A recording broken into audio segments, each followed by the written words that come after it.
कभी सपने में भी नहीं सोचा था कि जिस भाई ने मेरे पैदा होते ही मुझे अपनी गोद में खिलाया, मैं उसकी जिंदगी की अंतिम यात्रा में उसको कंधा दूंगी। जिस भाई ने मुझे पटाखों के शोर से हमेशा बचाकर रखा, उसी भाई की शहादत की अंतिम सलामी की गूंज आज तक मेरे कानों में गूंजती है। अब कहने के कुछ शब्द नहीं रहे। बात तो ये है क्यों जो चीज थी वो चली गई हमारे पास से।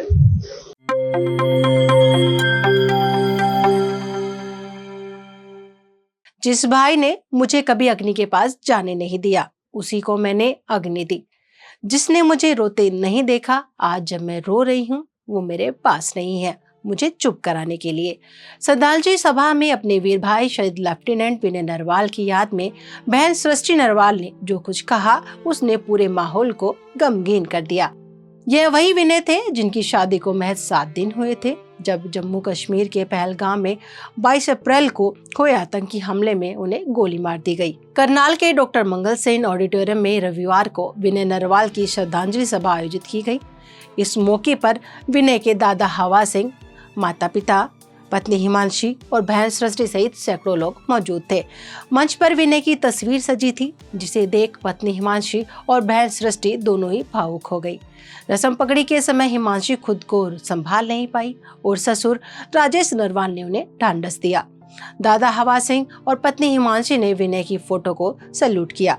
हिमांशी की आंखों में बड़े अधूरे सपने थे जो एक नई दुल्हन बनने के बाद अभी पूरे नहीं हुए थे। सभा के दौरान बहन सृष्टि ने अपने दिल की वो बातें कही जो हर किसी की आंखें नम कर गई।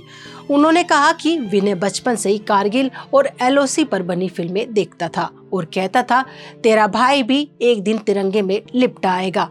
मैं उसे डांट देती थी, लेकिन अब ये सच हो गया। उन्होंने कहा कि जिस भाई ने पटाखों की आवाज से मुझे डरते देखा और खुद ढक कर रखा, उसी भाई की अंतिम सलामी की गूंज आज तक कानों में गूंज रही है। सृष्टि ने याद किया कि कैसे विनय को सरप्राइज देना पसंद था। जब भी छुट्टी पर आता, बिना बताए रात को दादा दादी के बीच सो जाता और सुबह जब उनकी आंख खुलती तो विनय उनके बीच होता। वो कहती हैं अब ऐसा कोई सरप्राइज नहीं मिलेगा। उन्होंने कहा चूरमा उसकी फेवरेट डिश थी। पहले माँ बनाकर खिलाती थी, फिर वो हमें बनाकर खिलाता था। मैंने वादा किया था कि उसके बच्चों को मैं चूरमा खिलाऊंगी, पर किस्मत में कुछ और ही लिखा था। विनय मेरा भाई एक शहीद होने से पहले, लेफ्टिनेंट विनय नरवाल होने से पहले, वो हमेशा मेरे लिए मेरा भाई, बड़ा भाई रहा है। डियर विनय, मेरे भैया, मैंने कभी सपने में भी नहीं सोचा था कि जिस भाई ने मेरे पैदा होते ही मुझे अपनी गोद में खिलाया, मैं उसकी जिंदगी की अंतिम यात्रा में उसको कंधा दूंगी।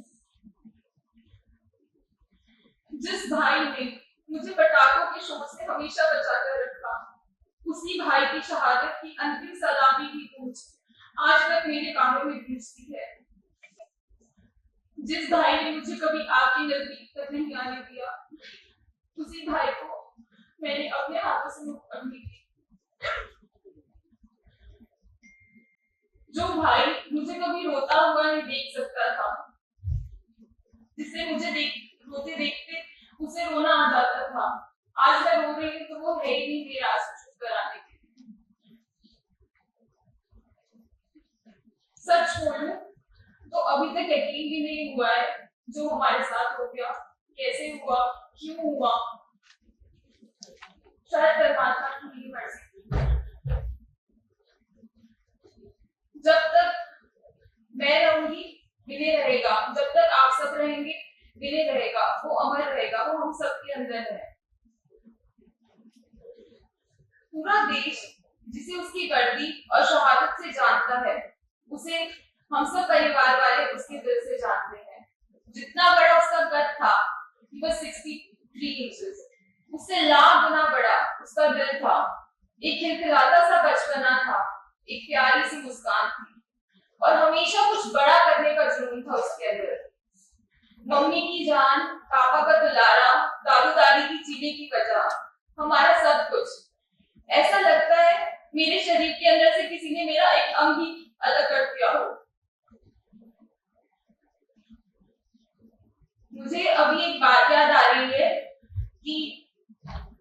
चूरमा उसका फेवरेट डिश होता था। तो जब हम छोटे थे तो माँ जी हमें अपने हाथों से चूरमा बना कर खिलाती थी। फिर थोड़े बड़े हुए तो भाई मुझे चूरमा बना कर खिलाता था और मैं उसको हमेशा बोलती थी, भाई जब तेरे बच्चे होंगे ना तो मैं उन्हें चूरमा बना के खिलाऊंगी। और जब वो कोची से छुट्टियों पर आता तो दादू दादी को कभी नहीं बताता था। रात को जब वो सो रहे होते थे उनके बीच में लेट जाता और जब सुबह दादू दादी की आंख खुलती तो वो बीच में पाते। उसे सरप्राइज करने का बहुत शौक था, पर लगता है नियति ने ही हमें सरप्राइज कर दिया। कार्यक्रम में हिमांशी, जो अपने पति विनय के चले जाने के बाद हर दिन टूट रही है, आज मंच पर मौन थी, गहराई से भरी चुप्पी में डूबी। कुछ दिन पहले विनय के जन्मदिन पर उन्होंने एक ब्लड डोनेशन ड्राइव के दौरान कहा था, मैं किसी के प्रति कोई नफरत नहीं चाहती। जो हो रहा है मुसलमानों या कश्मीरों के खिलाफ लोग जा रहे हैं, हम ऐसा नहीं चाहते। हम शांति चाहते हैं, बेशक हम न्याय चाहते हैं। जिन लोगों ने उनके साथ गलत किया उन्हें सजा मिलनी चाहिए। हिमांशी के इस बयान के बाद उन्हें सोशल मीडिया पर भारी ट्रोलिंग का सामना करना पड़ा था, लेकिन आज जब वही हिमांशी अपने वीर पति की तस्वीर के सामने गम में झुकी हुई बैठी थी तो उनका मौन सब कुछ कह रहा था। कार्यक्रम में मुख्यमंत्री नायब सैनी की पत्नी सुमन सैनी, विधानसभा स्पीकर हरविंदर कल्याण, कांग्रेस नेता और नौसेना के अफसर भी शामिल हुए। सुमन सैनी ने विनय की तस्वीर पर पुष्प चढ़ाए और हिमांशी के सिर पर हाथ रखकर उन्हें हिम्मत दी। उन्होंने कहा, हर घर में विनय जैसा बेटा हो। सभा में वो पल भी गर्व महसूस करने वाला रहा जब एक युवक गन्नौर के गांधीनगर से 110 किलोमीटर दौड़कर विनय को श्रद्धांजलि देने पहुंचा। बता दें, मुख्यमंत्री की ओर से शहीद विनय के परिवार को 50 लाख रुपए की आर्थिक सहायता और एक सदस्य को सरकारी नौकरी देने की घोषणा की गई है, लेकिन ये मदद उस खालीपन को नहीं भर सकती जो विनय के जाने से पूरे परिवार में पैदा हो गया है। लेफ्टिनेंट विनय नरवाल सिर्फ एक सैनिक नहीं, एक भाई, एक बेटा, एक पति और एक सपना थे जो देश के लिए कुर्बान हो गया। आज पूरा देश उन्हें सलाम कर रहा है। विनय नरवाल अमर हैं और अमर ही रहेंगे। आपको वीडियो अच्छे लगे तो लाइक करें, शेयर करें, चैनल को सब्सक्राइब करें। धन्यवाद।